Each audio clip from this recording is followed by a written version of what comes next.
So, you know that I like to talk about ways to save time because time is so valuable and because saving time oftentimes helps us to have more fun. I really like to blend productivity and having more fun because then I get to teach the same things to people. I get to show people how they can be productive, be more productive than they've been used to, while also having more fun than they're used to having.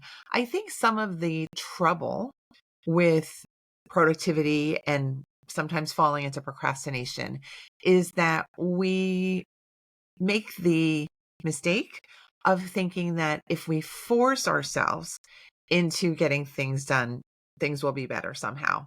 If we force ourselves to concentrate, then we'll concentrate better. I have found personally that the opposite is true. The more I'm having fun, the more I end up making sense, having a clear mind, being creative, and producing real results that I like to share with other people. And I'd like to have you consider that maybe you can release some of the pressure you've been putting on yourself so that you can have more room for real creativity, for real productivity, and some spare time at the end as well to enjoy. Today, I'm going to teach you about a productivity technique that I have been using lately. You've heard on this podcast, if you've been following the show, that I've been using a journal lately. So it's an analog journal. It's in my hands right now. And I've been using it this entire 2025 year.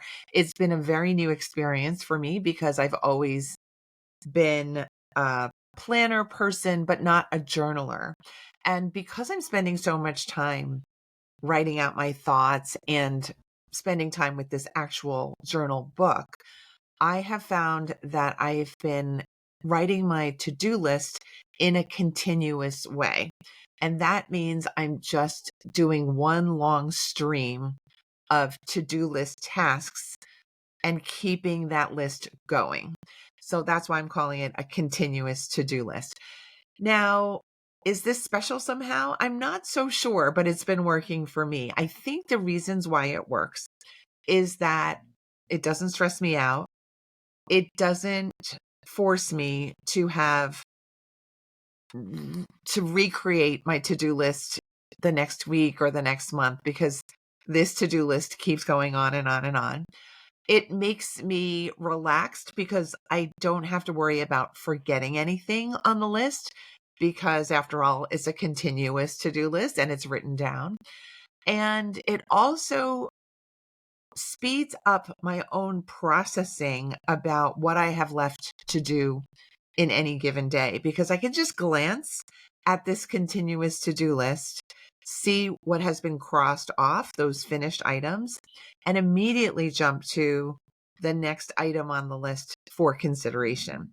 I am not forced to do anything in particular. I'm not forced to proceed in any particular way, but I do have all my data in front of me ready to go. And I do try to approach my continuous do list with a very open heart.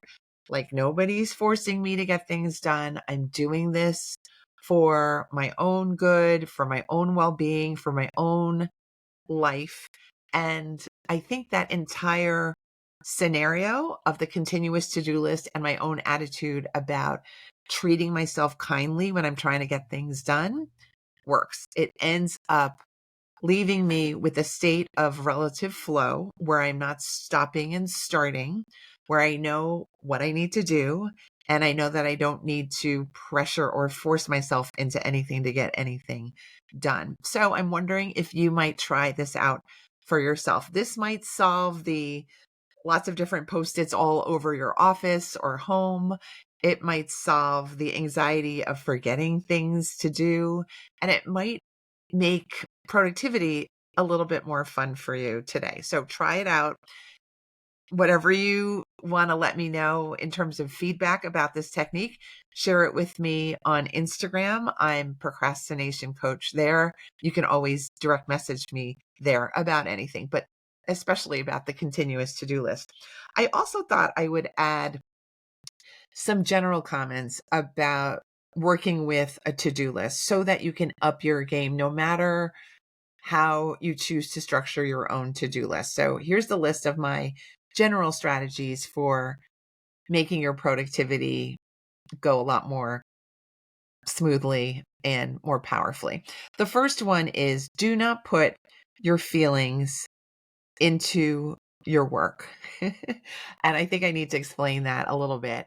I always tell my clients, save your feelings for the movie theater, save your feelings for your relationships, save your feelings for when you're doing creative writing, but do not put your feelings into your regular to-do list items, to the laundry, to the having to write your next essay.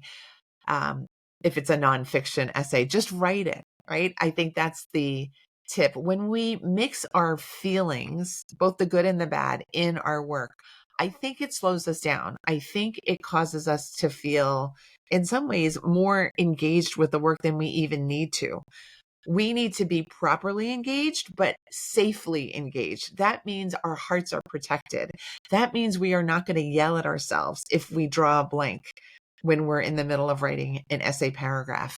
That means we're going to have more fun getting things done because it's not a drain on our emotional system, our nervous system, the way we feel during the day. We can just say, oh, I'm getting this thing done. It's just very neutral, emotion-free thing that you're doing. You have a list now. You know what to do. The second idea I have for you is you're going to aim for speed. I don't oftentimes talk about doing things quickly, but when we aim to do things more quickly, again, without that forcing and pressuring ourselves, then we end up having momentum. We end up having more time again at the end. And I think so often we slow ourselves down with thoughts of, oh, this isn't good enough. Oh, what is that person going to say? Oh, what is that person doing? Oh, I need a cup of coffee. All these distracting, interfering thoughts end up slowing us down. So if you start your to-do list item with the thought, I'm going to do this as fast as I can, faster than I ever did before, without sacrificing any quality, I think you're going to end up feeling really empowered and really like you just found a trick to productivity. I use this as often as I can. Whenever I have the energy to do something more quickly, you know I'm going to be there. Tip number 3 is you always want to think about the end results. You always want to keep your eye on how am I going to feel? This is where you put your feelings in the to-do list. How am I going to feel when I get all of this done? It feels overwhelming now when I look at it and it's a brand new list and there seems to be a lot on it and of different categories and varieties, but I'm going to feel so proud of myself when I do half. I'm going to just think I'm getting to the next level in my schoolwork or with my family or with my decluttering project, whatever it is that you're dreaming about, dream about it as if you've already achieved it, and then go dig into your to-do list and go get those things done. Tip number 4 is do not criticize yourself if you haven't tackled your entire list. Because after all, you made the list. You're the owner of the list. You're the boss of your life. It is okay to say, I did my best today and I didn't get to all of the things. When you make it a habit to be kind to yourself and to forgive yourself for what you were not able to do, you get to start the next day with a full tank, with a full emotional tank, instead of feeling like you have something to make up for or that you're actually stuck on yesterday's to-do list instead of today's to-do list. You're not stuck in that heavier, more negative frame of mind. And I'm all about positivity. So let's get your mindset about the to-do list to be straight positive straightforward and success looking. And then you will find you could do it more quickly. You could do it more cleanly. And whatever you end up doing at the end of the day is going to be enough. I have two more for you. The fifth tip is you're going to celebrate everything you've crossed off on your continuous to-do list.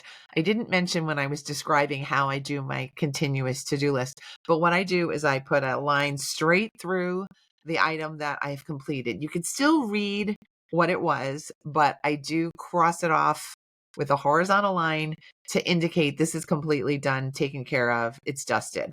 So you can do that too. You might prefer a checklist if you'd rather read your list clearly in hindsight, totally no problem. But do something to indicate that it's time to celebrate. Check, I get to celebrate. Check, I get to take a break. Check, I get to feel not worried about how this is going to turn out because this is all completed. Have fun. Don't just be a workhorse, because I think workhorses don't have as much fun. Make sure you celebrate. Make sure you mark your progress and your improvement, and then pat yourself on the back. The last tip I have for you is to remember to keep an eye on all the different areas of your life, because a to-do list can just feel like the mundane things like laundry or picking up the medications or whatever you have on your list. But I want you to remember to also keep in mind what you want for your next vacation, what you want for your finances, what you want to do for your health, what you want to do for your relationships. Who do you need to send a hello message to? What might be missing? You want to put those things on your to-do list items and list as well, so that you feel, again, not deprived by productivity, but you turn that around and you think to yourself, whenever I put pen to paper or I get into action, I'm creating the life that I really want to live for myself. I am making this my best life, one to-do list item at a time, or maybe a clump of them at a time when you get really good at this. So I hope you've enjoyed this episode and this reminder that small steps and small tweaks to how you do things can really yield important and big rewards for you. You can change any habit that you feel has been dragging you down tomorrow. You can even change it before the end of this day. And make sure you do that with the positive mindset, with kindness to yourself, and with the full belief that anything you want is possible. If you'd like a free download to go with this episode so that you can try out the continuous to-do list, maybe map it out on a piece of paper first before you put it in a journal, feel free to go to maketimeforsuccesspodcast.com/to-do. Again, it's maketimeforsuccesspodcast.com/to-do, TODO.